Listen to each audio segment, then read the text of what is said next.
मया समासस्य सामान्यपरिचयः प्रस्तूयते। समास का शाब्दिक अर्थ है एक साथ रहना। समास एक संज्ञा भी है।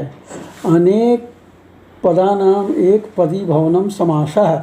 अनेक पद मिलाकर एक पद होना समास है। समास का विग्रह है समसनम समासः, अर्थात संक्षिप्त होने को समास कहते हैं। दो या दो से अधिक या पद जहाँ एक जगह एक पद एक अर्थ वाले बन जाते हैं उसे समास कहते हैं। जैसे गंगा या जलम में गंगा या षष्ठ्यंत अलग पद है और जलम प्रथमांत अलग पद है। गंगा या का अर्थ है गंगा का और जलम का अर्थ है पानी। ये पद भी अलग हैं और अर्थ भी अलग है।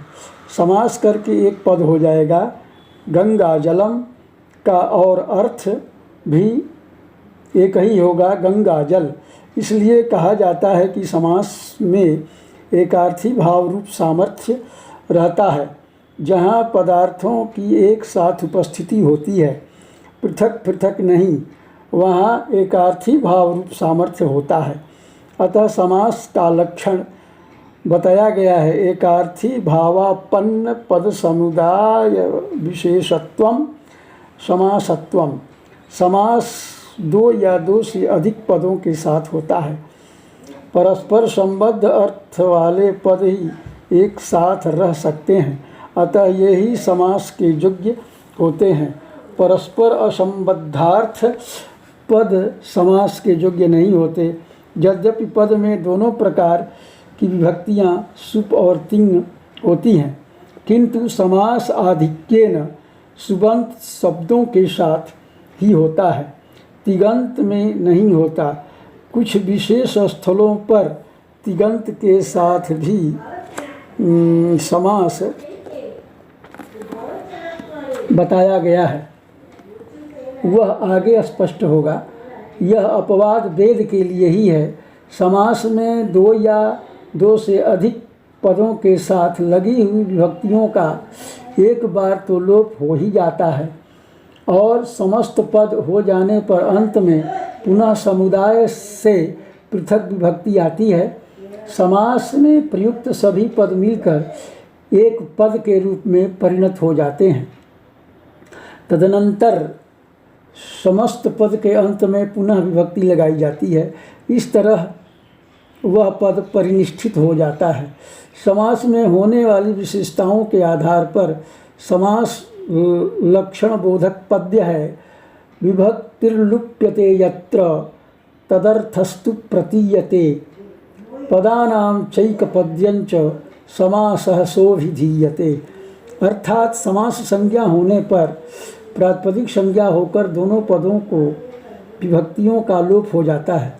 समास के विग्रह वाक्य में विद्यमान अर्थ की समास के बाद ही प्रतीति होती है और समास में अनेक पद मिलकर एक पद हो जाता है। मुख्यतया समास के चार भेद होते हैं: अव्ययी भाव समास, तत्पुरुष समास, बहुव्रीहि समास और द्वंद्व समास।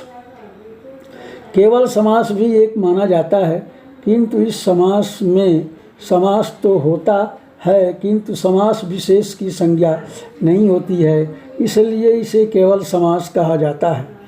इसका उदाहरण है भूतपूर्व। सिद्धांत कौमुदी में केवल समास को अलग से न दिखाकर अव्ययी भाव समास के अंतर्गत ही रखा गया है। अव्ययी भाव समास अनव्ययम अव्ययम संपद्यते इति अव्ययी भाव, अर्थात जो समास नहीं है वह अव्यय हो जाता है। जिस समास में उस समास की अव्ययी भाव संज्ञा समास कहा जाता है। प्रायेण पूर्व पदार्थ प्रधानो अव्ययी भाव।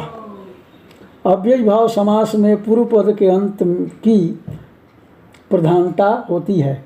समास में कम से कम दो पद ही तो रहते ही हैं और उसमें प्रायः पूर्व पद के अर्थ की प्रधानता इस समास में रहती है। इस समास में प्रायः अव्ययी भाव पूर्व में होता है।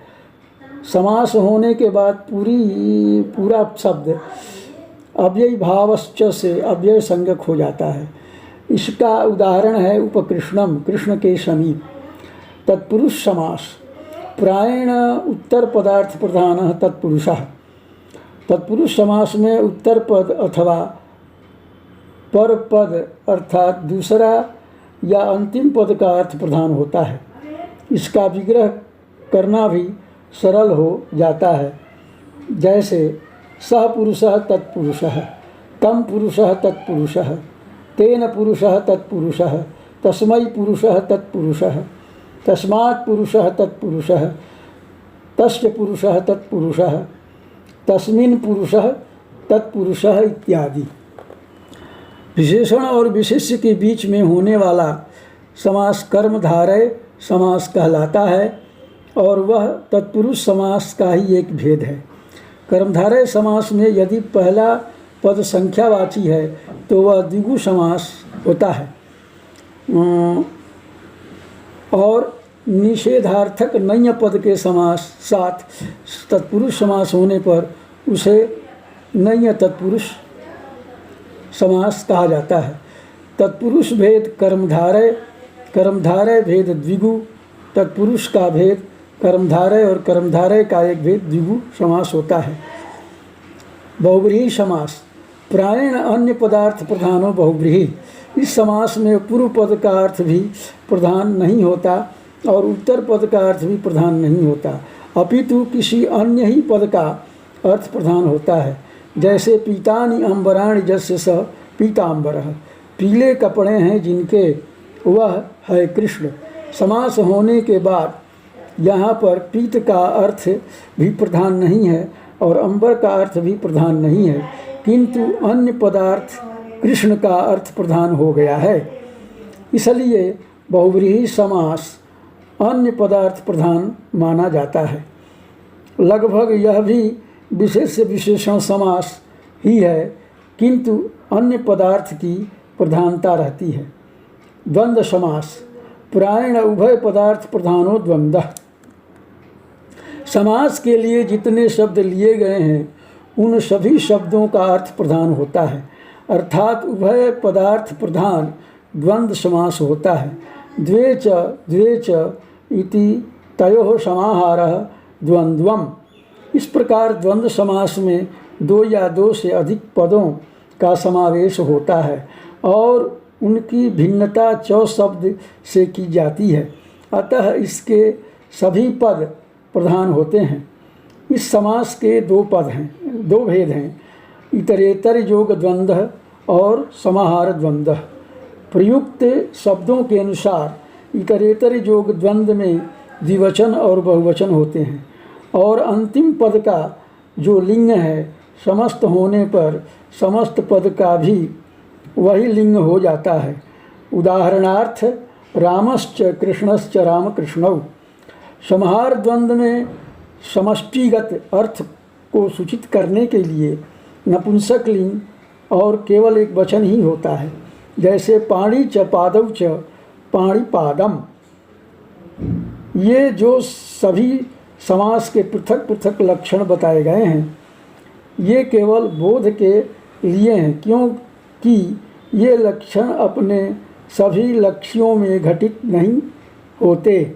अतः समासों के सिद्धांतभूत लक्षण तो इस प्रकार है कि अव्यय भावाधिकार पठितत्वम, तत्पुरुषाधिकार पठितत्वम, बहुव्रीहि अधिकार पठितत्वम, द्वंद्वाधिकार पठितत्वम इत्यादि। समास के विषय में निम्नलिखित श्लोक प्रसिद्ध है।